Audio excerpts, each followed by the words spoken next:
بسم اللہ الرحمن الرحیم۔ مومنوں کی صفات کا بیان ہو رہا ہے۔ 6 وصف کا ذکر ہو چکا، آج 7واں وصف ہے جس کو ذکر کیا والذین هم علی صلواتہم یحافظون، کہ وہ اپنے نمازوں کی حفاظت کرنے والے ہوتے ہیں جو کامیاب لوگ ہیں۔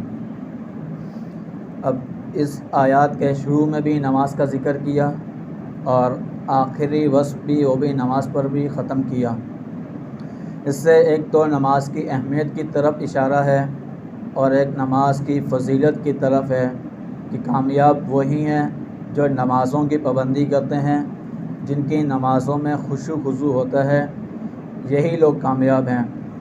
اب اگر اسی پر عمل کیا جائے، اگر بندہ نماز پر پوری طرح اترنے والا بن جائے، اپنی نمازوں میں خشوع خضوع پیدا کرنے والا بن جائے، تو ان دونوں اوصاف کے بیچ میں جتنے وصف بیان کیے گئے وہ بھی انسان کے اندر خود بخود منتقل ہونا شروع ہو جائیں گے۔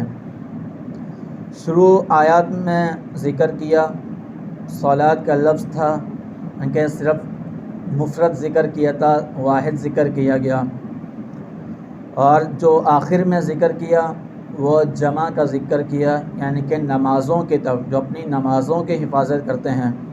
ان دونوں میں ایک چھوٹا سا معمولی سا فرق ہے۔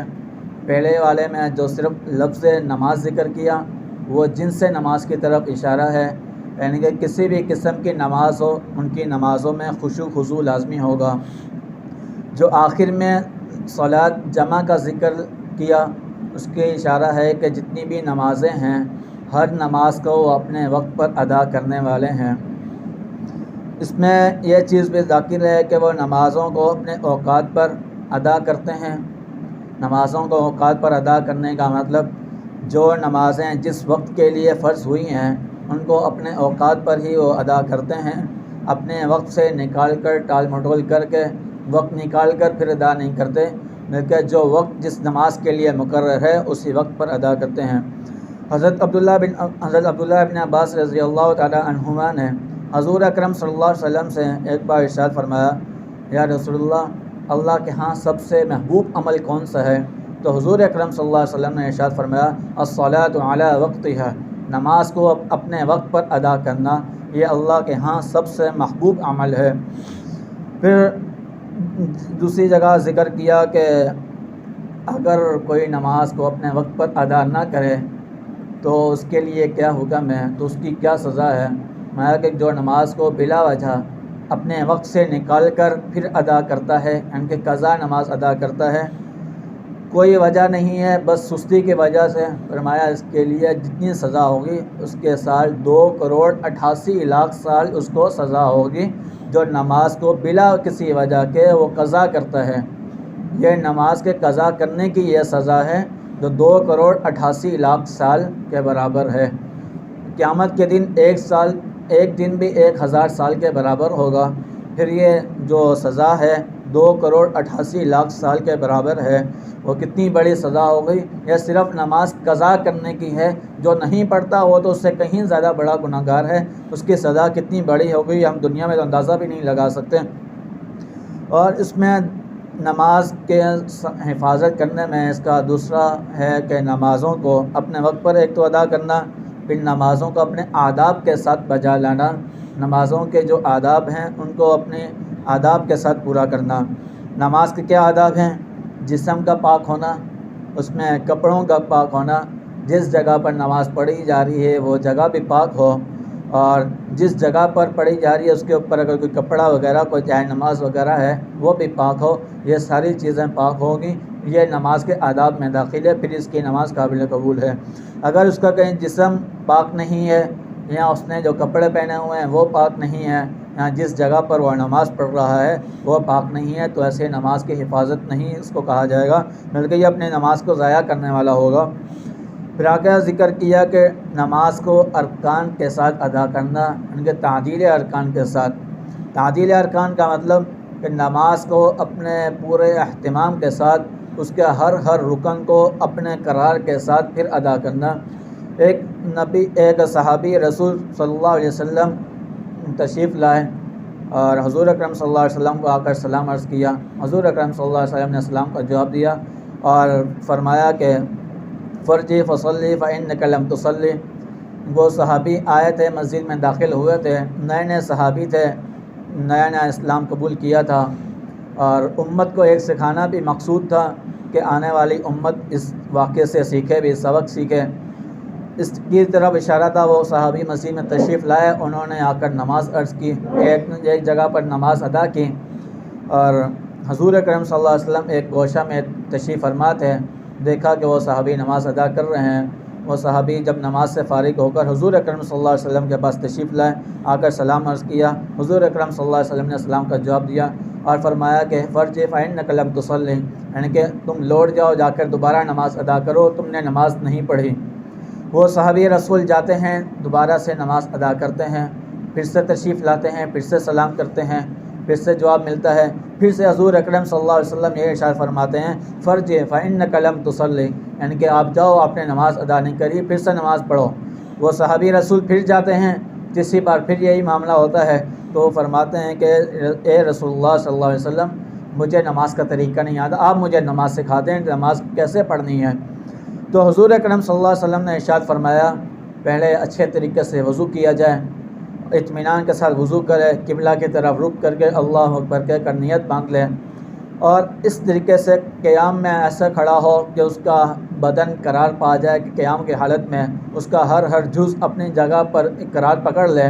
اس کے بعد پھر وہ اپنی تلاوت کرے، جتنا اس کو نماز کا حصہ پڑھنے کے لیے حکم دیا گیا، جتنی سے نماز کی قرار صحیح ہو جاتی ہے وہ ادا کرے۔ وہ پڑھنے کے بعد پھر وہ رکوع میں جائے، رکوع میں ایسا جائے کہ اس کے جسم کے جتنے بھی اعضاء ہیں وہ اپنی جگہ پر قرار پا جائیں، ہر جسم کا ہر عضو اپنی جگہ پر صحیح طریقے سے رکھا جائے۔ پھر اس کے بعد رکوع مکمل طور پر ادا ہوگا، پھر رکوع سے اٹھ کر سیدھا بالکل کھڑا ہو جائے کہ دیکھنے والے کو پتہ چلے کہ بھئی یہ قیام کر رہا ہے، یہ سیدھا کھڑا ہوا ہے۔ ایسا نہ ہو کہ تھوڑا جھکا ہوا ہے، پتہ ہی نہیں چل رہا ہے کہ یہ رکوع میں ہے یا سیدھا کھڑا ہوا ہے، کچھ پتہ ہی نہیں چل رہا۔ پھر اسی طریقے سے فرمایا کہ رسول اللہ صلی اللہ علیہ وسلم نے اسی طریقے سے سجدے میں بھی اپنے جسم کے جتنے بھی اعضاء ہیں وہ اپنی جگہ پر صحیح جگہ پر منتقل ہو جائیں، صحیح طریقے سے اس سجدے میں چلا جائے، پھر سجدے کی جو تسبیح ہے وہ ادا کرے، پھر اس کے بعد سیدھا قاعدہ میں بیٹھے، قاعدہ میں بھی اس طریقے سے بیٹھے کہ وہ اطمینان کے ساتھ بیٹھ سکے، اس کے جسم کے اعضاء جس کو جہاں رکھنے کا حکم ہے وہ اس کو اپنی جگہ پر، اعضاء کو اپنی جگہ پر رکھیں، اس کے بعد پھر دوسرے سجدے کے لیے جائے، اس طریقے سے اپنی نماز مکمل کریں۔ یہ حضور اکرم صلی اللہ علیہ وسلم نے یہ سکھانا تھا صحابی کے ذریعے سے کہ نماز کو تعدیل ارکان کے ساتھ پڑھنا۔ آج ہم اپنی نمازوں کی طرف خود دھیان کر لیں کہ ہمارا نہ تو رکوع کا پتہ چلتا ہے، نہ ہمارے سجدے کا پتہ چلتا ہے، نہ ہی ہمارے قیام کا پتہ چلتا ہے، کہ دیکھنے والے تو یہی بولے گا پتہ نہیں ہے کیا اوپر نیچے ہو رہا ہے، صرف اٹھک بیٹھک کر رہا ہے، یہ نماز تو نہیں ادا کر رہا۔ جبکہ حضور اکرم صلی اللہ علیہ وسلم نے یہ تعلیم دی صحابی کو، ہر جسم کا ہر عضو اپنی جگہ پر قرار پا جائے جس کا حکم دیا گیا ہے، اس طریقے سے آپ کی نماز ادا ہوگی، اس کے علاوہ آپ کی نماز ادا نہیں ہوگی۔ جیسے صحابی رسول نے فرمایا فرج فإنک لم تصلی، آپ واپس چلے جاؤ، آپ نے نماز ادا نہیں کی۔ اب کوئی بھی بندہ تعدیل ارکان کے ساتھ نماز ادا کرے گا تو اس کی نماز ہی نہیں ہوگی، گویا کہ اس نے نماز پڑھی ہی نہیں۔ اب یہ حضور اکرم صلی اللہ علیہ وسلم نے صحابی کو تعلیم دی۔ اور اسی طریقے سے اور نمازوں میں اپنے اوقات پر ادا کرنا، اس میں یہ بھی داخل ہے کہ جو وقت جس نماز کے لیے جو طے ہے اس کو اسی وقت پر ادا کیا جائے۔ اب فجر کا جو وقت ہے وہ طلوع آفتاب سے پہلے ہے، جیسے سورج طلوع ہو جائے گا وہ نماز کا وقت نکل گیا، اس کے بعد جب وہ ادا کرے گا تو وہ ادا نہیں ہوگی، پھر وہ قضا ہوگی۔ قضا کی کیا سزا ہے وہ بھی بیان کر دیں۔ اسی طریقے سے ظہر کی نماز کا ہے، عصر، مغرب، عشاء، اسی طرح ساری نمازیں ہیں ان کو اپنے وقت پر ادا کرنا ہے، وقت سے نکل کر ادا کرے گا تو وہ ادا نہیں ہوگی، وہ قضا ہوگی۔ قضا کی سزا 2,88,00,000 سال کے برابر ہے، اور وہ کتنی بڑی سزا ہے دنیا میں تو کوئی اندازہ بھی نہیں لگا سکتا۔ اسی طریقے سے نماز میں جب بندہ لگا رہتا ہے خشوع خضوع کے ساتھ، اب ہمارے ہاں مسجدوں میں کیا ہوتا ہے، کوئی بندہ تلاوت کر رہا ہے یا اپنی نمازیں ادا کر رہا ہے، کوئی سنت پڑھنے والا ہوتا ہے تو اس کو باہر سے آنے والا اس کو آ کر زور سے سلام کرتا ہے۔ جب وہ سلام کرتا ہے تو اس کا دھیان نماز سے ہٹ کر اس کے سلام کی طرف چلا جاتا ہے، یہ نماز میں خلل ڈال رہا ہے، جس کا حکم دیا ہے کہ نماز کو اپنے خضوع کے ساتھ ادا کرو. اب یہ باہر سے آنے والا اس کو سلام کر کے اس کے خضوع میں دخل ڈالنے والا بن رہا ہے, اس میں ایک رکاوٹ بن رہا ہے, جس میں کہا گیا کہ اپنی نمازوں میں خضوع پیدا کرو. اب کوئی تیسرا بندہ آ کر اس کو سلام آ کر کرے, حالانکہ سلام کرنے میں کوئی منع نہیں ہے, مگر سلام کرنے کے بھی کچھ آداب ہیں, کچھ طریقے ہیں. سلام کو کہاں کیا جائے کہاں نہ کیا جائے اس کے بھی کچھ آداب ہوتے ہیں. کسی بھی چیز کو ہر جگہ پر ادا کرنے والی, ہر چیز کو کسی بھی جگہ پر کام نہیں کیا جا سکتا, اگر تو وہ جائز کام ہی کیوں نہ ہو. کیونکہ اب ایسے ہی مثال لے لیں, اب سجدہ کرنا ایک نیک کام ہے, ثواب کا کام ہے. اگر کوئی شخص 2 سجدے کی جگہ پہ 3 سجدے کر دے تو کیا یہ ثواب اس کو ملے گا؟ کوئی ثواب نہیں ملے گا. حالانکہ ویسے سجدہ کرنا تو ثواب کا کام ہے. جب فرض نماز میں سنت میں اگر وہ 2 سجدے کی جگہ پہ 3 سجدے کر رہا ہے تو یہ تو گناہ گار ہوگا, ثواب تو نہیں ملے گا. اسی طریقے سے سلام کرنا ایک اچھی بات ہے, اچھی عادت ہے. حضور اکرم صلی اللہ علیہ وسلم نے خود ارشاد فرمایا, افشوا السلام, سلام کو پھیلاؤ, سلام کو عام کرو. اب یہ نہیں کہ ہر جگہ پر اس کو کیا جائے. اب کون سی جگہ ہے جہاں پر سلام نہیں کرنا, یہ بھی سیکھنے والی چیز ہے, پوچھنے والی چیز ہے.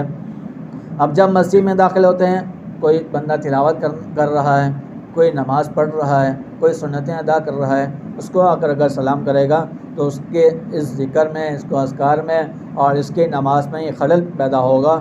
اور خلل پیدا ہونے کی وجہ سے ایک تو اس کا دھیان بھٹکا, دوسرا اس نے سلام کیا, اب اس کا خشوع خراب ہوا اور اس نے جواب نہیں دیا. ایک یہ بھی گناہ گار, جس نے سلام کیا وہ بھی گناہ گار. اب دونوں گناہ گار ہو رہے ہیں. اب کیا وجہ ہے؟ ہمیں معلوم نہیں کہ سلام کرنا کہاں ہے. اب یہ بتا رہے ہیں کہ نماز میں ایسی حالت میں کوئی بندہ ذکر کر رہا ہو, کوئی تلاوت کر رہا ہو, نماز کر رہا ہو, اس کو سلام نہ کیا جائے. مسجد سے جب باہر نکل جائیں, جب وہ بندہ اپنے ذکر و اذکار سے فارغ ہو جائے, اس کے بعد سلام کرے, پھر اس کو جواب بھی دیا جائے. اب اگر کوئی بندہ تلاوت میں اس کو سلام کرے گا تو وہ جواب نہیں دے گا, جبکہ حضور اکرم صلی اللہ علیہ وسلم نے ارشاد فرمایا سلام کرنا سنت ہے اور جواب دینا واجب ہے. سلام کرنے والا تو سلام کر کے چلا گیا, اور جو تلاوت کر رہا تھا اس نے جواب نہیں دیا, اس کے ذمے تو واجب تھا اور یہ اس نے واجب کو چھوڑ دیا, اور یہ گناہ گار ہو گیا. اب اس کی وجہ سے یہ بندہ گناہ گار ہو رہا ہے. اب اس کے گناہ گار کا یہ کس پر وبال آئے گا؟ اب یہ بھی ایک سوچنے والی بات ہے. ہم کو کس جگہ پر سلام کرنا ہے, کس جگہ پر سلام نہیں کرنا. اب اس چیز کا خاص طور پر خیال رکھا جائے. جب مسجد میں داخل ہو جائیں, جب بندہ ذکر و اذکار میں لگ جائے تو اس وقت اس کو سلام نہ کیا جائے. جب اس مسجد کے احاطے سے باہر چلے جائیں پھر ایک دوسرے سے سلام کریں, ہاتھ ملے, بغل گیر ہوں, اس میں کوئی منع نہیں ہے. اس چیز کا خاص طور پر خیال رکھا جائے. آج ہمارے ہاں مساجد میں اس چیز کا بالکل خیال نہیں رکھا جاتا. دعا کریں جتنی باتیں ذکر کی اللہ تعالی ہم سب کو ان سب باتوں پر مکمل طور پر عمل کرنے کی توفیق عطا فرمائے. آخر دعوانا اللهم صل على سيدنا مولانا محمد وعلى آله وصحبه وسلم. ربنا آتنا في الدنيا حسنة وفي الآخرة حسنة وقنا عذاب النار وقنا عذاب القبر وقنا عذاب الحشر وقنا عذاب الميزان. ربنا ظلمنا أنفسنا وإن لم تغفر لنا وترحمنا لنكونن من الخاسرين. ربنا ظلمنا أنفسنا وإن لم تغفر لنا وترحمنا لنكونن من الخاسرين. ربنا إننا سمعنا مناديا ينادي للإيمان أن آمنوا بربكم فآمنا.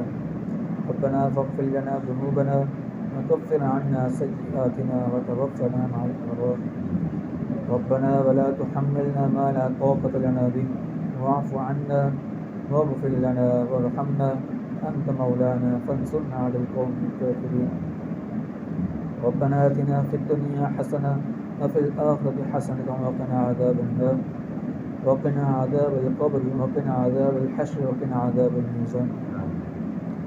اللهم اغفر للمؤمنين والمؤمنات والمسلمين والمسلمات الأحياء منهم والأموات إنك سميع مجيب الدعوات.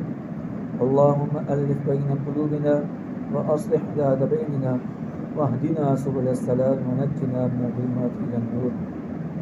اللهم إنك عفو تحب العفو فاعف عنا.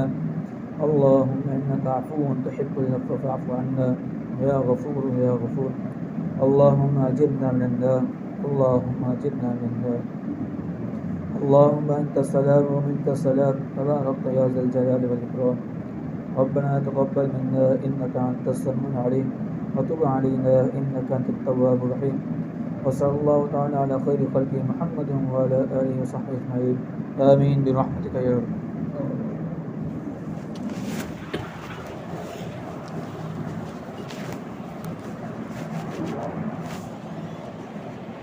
بسم اللہ.